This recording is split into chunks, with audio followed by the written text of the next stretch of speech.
Bonjour à tous, aujourd'hui on se retrouve, petite vidéo courte sur le traitement de la chaîne son de mon micro T-Bone SC400 pour faire mes petites vidéos YouTube. On voit ça tout de suite. Donc là on va continuer à regarder les différents éléments que j'ajoute pour synchroniser le son avec la vidéo. Parce qu'en fait, là quand on me voit parler, je suis bien synchronisé entre le son et le mouvement de la bouche. Et il faut faire un petit réglage dans OBS pour voir ça. Parce qu'effectivement, dans ma chaîne son, de mon micro ici, je vais dans Reaper, c'est ce que l'on voit là. J'ajoute quelques petits traitements de base sur ma voix, j'en parlerai tout à l'heure.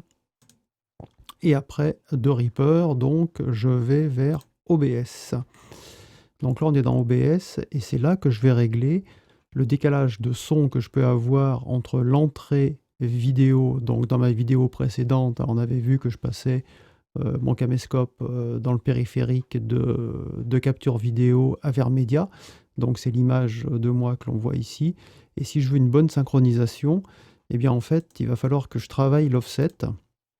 Parce que si ici, typiquement, je reste à 0, eh bien j'ai 800 millisecondes, donc quasiment une seconde de décalage entre les mouvements de ma bouche et le son, ce qui n'est pas agréable.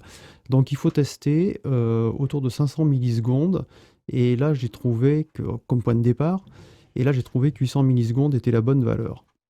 Ça me paraît pas mal, et ça me permet de rattraper en fait le retard que j'ai. D'ailleurs, je ne sais pas trop exactement où est le retard, hein, parce que si c'est Reaper qui me donne du retard, bon, il y a des chances quand même avec tous les plugins, hein, quand on passe dans le séquenceur, on cumule forcément du retard, hein, par rapport au flux vidéo qui, après lui, a priori, lui, est plutôt direct.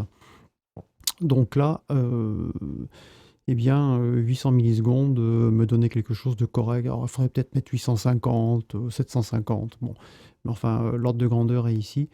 Et donc, il faut bien faire attention à ça pour avoir quelque chose qui soit à peu près correct. Donc, comme on le voit ici, d'ailleurs, au niveau du périphérique de capture vidéo, j'ai baissé le son, je l'ai mis carrément à 0. Donc là, si je voulais garder encore cette deuxième piste pour éventuellement récupérer, si j'avais un problème de son avec le caméscope, le son du caméscope directement par rapport au son de mon micro ici qui passe par Reaper. Mais bon, pour l'instant, j'en ai pas eu l'utilité. Donc, pour qu'il n'y ait pas d'erreur, là, quand je suis après dans mon soft de montage où je peux choisir les différentes langues et donc les différentes pistes audio, ça c'est avec Power Director 18 que je fais ça.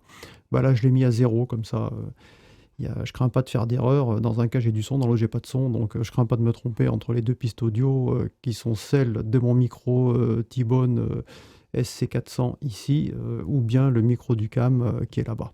Voilà, voilà. Donc au niveau du traitement de ma chaîne son, pour le micro, hein, ma voix que l'on entend, donc j'ai mon T-Bone SC400 qui rentre dans mon préamp à lampe, le Tube MP de chez Art, donc petit préampli à 80 € là que j'avais qui traînait à la maison. Et je me suis dit bah tiens, on va l'utiliser parce qu'il me servait à rien depuis des années. C'était l'occasion un petit peu de s'en resservir. Donc le premier traitement que j'ai au niveau de l'entrée, donc dans la console de mixage, ici, on voit que mon préamp à tube rentre sur une entrée analogue normale, je suis en niveau ligne, sortant de mon préamp, et le premier traitement que j'ai, c'est ici un filtre passe haut, un low cut à 80. Derrière, j'ai mis un petit compresseur léger, je compresse à 4, ce qui est assez standard sur de la voix, avec une attaque à 5, 20 millisecondes de release, et puis le gain que j'ai mis à 2 dB, donc relativement faible. Et après, on va se retrouver donc dans notre petit séquenceur préféré, au niveau de Reaper, et on va voir ce que l'on a. Donc maintenant, on va regarder ce qui se passe au niveau du micro. Donc dans Reaper, ça c'est ma piste micro, hein.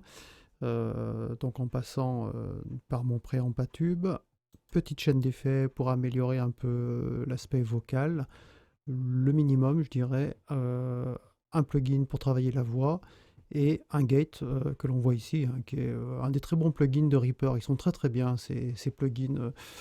Allez voir comme ça, le graphique fait pas rêver, ok, on se dit ouais bof c'est fourni avec, c'est pas terrible, et en fait ils sont vraiment j'ai constaté au fil des usages, in fine, de très bonne qualité quand même, hein. Donc à ne pas négliger toute la série des Rea Plug. Donc un Rea Get qui me coupe le son, là, dès que je parle plus. Je me suis mis un seuil à -50 et ça m'enlève tous les bruits, alors bruits de fond dans le bureau, ceux du PC, parce que le T-Bone SC400, qui est donc plutôt pas mal, il capte un peu tout. Niveau plugin pour traitement du son, au Black Friday, je me suis acheté toute la suite CLA, la Chris Lord Edge, simple à utiliser et vraiment super efficace. Donc il y en a un pour la guitare, pour la basse, pour la batterie, pour vocal, pour acoustique, piano, enfin il y en avait 5 ou 6 je crois. Donc très très bien. Et puis là je me suis pris dernièrement, il y avait une grosse remise aussi, le CLA Mix Down que je mets sur le bus principal. Donc ici, petit réglage, j'utilise un truc standard, hein. On a toute la palanquée là, des plugins possibles, donc enfin des presets. Donc là, j'ai Rockman Dry qui va plutôt bien, je ne l'ai même pas retouché. Pris en standard comme ça, je trouve qu'il fait un embellissement du son qui est carrément drastique. Alors si je le coupe, hein, on va voir exactement ce qui se passe. Donc là, je l'ai coupé. L'effet est pour le moins drastique, nous dirons. C'est indéniable.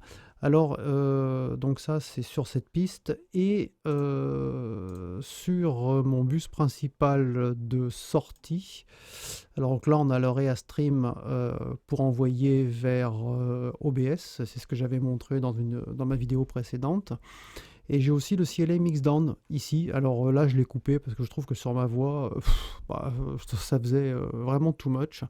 Alors si je le mets là, on va voir qu'effectivement, ma voix, elle a encore pris un peu plus d'ampleur et tout. Donc on peut éventuellement le mettre ou pas, à voir. Alors là, si je le recoupe, on voit que la voix doit être un peu plus plate, moins d'attaque. En tout cas, ce plugin là, le Mixdown, je montrerai dans une vidéo suivante.